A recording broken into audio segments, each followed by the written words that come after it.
முதலாம் கரிகால சோழன் பாலாற்றையும் வடபெண்ணையும் ஒன்றாக இணைத்து இந்த பெரிய ஏரியை கட்டி மதகுகள் அமைத்து இங்கே ஒரு தொலை இருக்குது, இங்கே ஒரு தொலை இருக்குது, இங்கே ஒரு தொலை, இது ஒரு தொலை, இந்த தொலை லாக் போட்டு இந்த மதகு கட்டி இதை முதலாம் கரிகால சோழன் கட்டிய பெரிய ஏரி இது எங்கே இருக்குதுனாக்கா ஆயகவுண்டூருக்கும் கண்டிப்பேட்டுக்கும்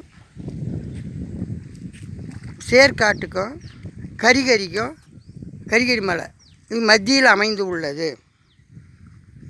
என்ன அழகாக இது படியெலாம் அந்த காலத்தில் வச்ச படி இதெல்லாம் எவ்வளோ அழகாக நல்லா தெம்பாக இது பண்ணி தண்ணி பாசனங்கள் எல்லாம் இது மேட்டூர் கிருஷ்ணகவுண்டூர் வரலையும் போகுது. இது என்னது கிருஷ்ணகவுண்டூர் அப்படியே போய் அப்படியே எல்லாம் எங்கெங்கே போதோ நமக்கு தெரிஞ்ச வரலையும் சொல்கிறேன்.